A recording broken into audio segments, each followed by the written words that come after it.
After very recent public events, I've been forced to this question: who is more mentally unwell, the political left or the political right? Let's find out. My name is Casey. I'm the Rumble Right Dad. I have been a therapist for 13 years, and I have this question burning in my soul: whether the left or the right is more mentally unwell. It appears that both of them can be at times. Let's see what the research says, and perhaps if you could like, share, and subscribe, I would love to earn your support. Let's push toward 2,100 subscribers for this Midwest Midwit.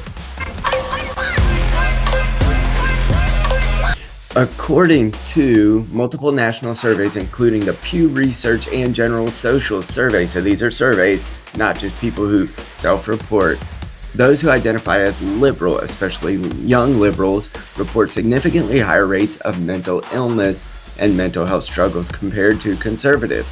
In 2020, a Pew Research study found that 62% of liberal Democrats under age 30 reported having been diagnosed with a mental health condition within that year. Among young conservatives, the number was less than half of that.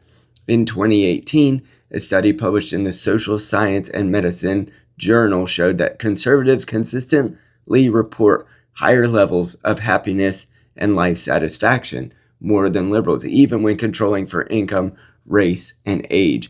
And data from the CDC's Youth Risk Behavior Surveillance shows that teen girls identifying as liberal report higher levels of depression and self-deletion ideation.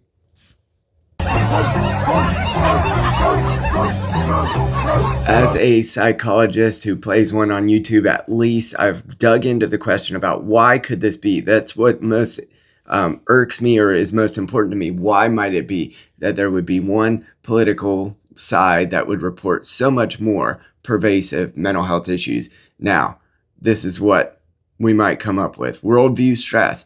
Progressive ideology often emphasizes things like systemic injustice, oppression, and existential threats like the climate catastrophe. So they inculcate all these stressors onto their belief system, and that's part of the platform that they've derived their worldview from, is stress that is systemic and oppressive, and that's what political action they desire to overcome. But it also puts them and their followers, their parishioners, if you will, at a disadvantage when it comes to stress. For our allies in Ukraine, for NATO, for the truth and democracy and decency.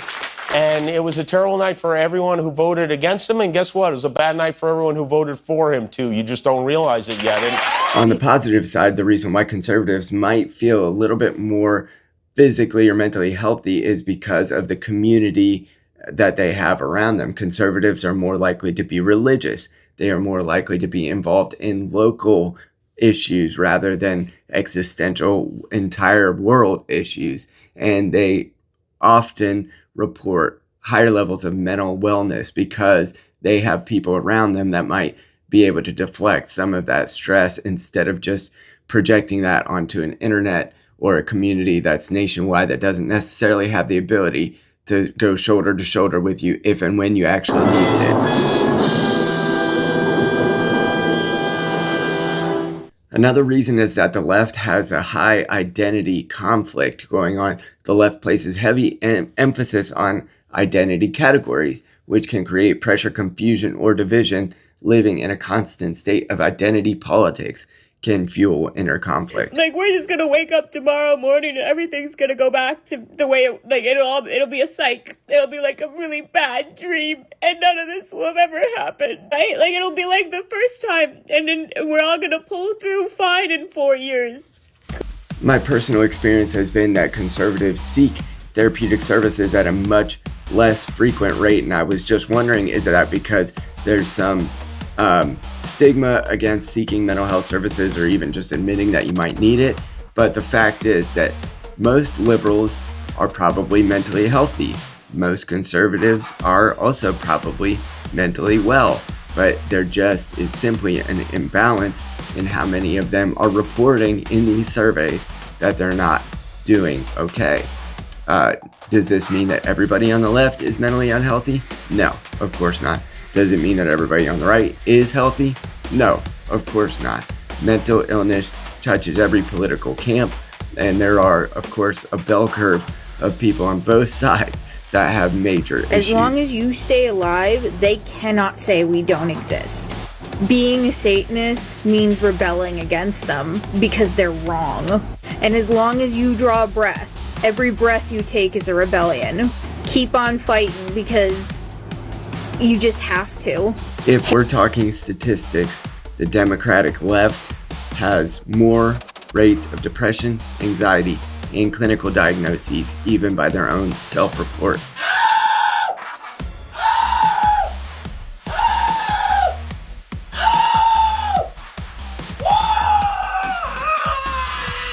The next time you hear someone say that political opinions are just your truth and my truth and all that, remember that the statistics don't lie. The left wing has reported nearly double the amount of mental unrest that the right wing does when it comes to those aged under 30 in these various social surveys. So the data is clear. The America's left is carrying a heavier mental health payload, and it's not good. The question is why, and what does that mean for the future of our political theater?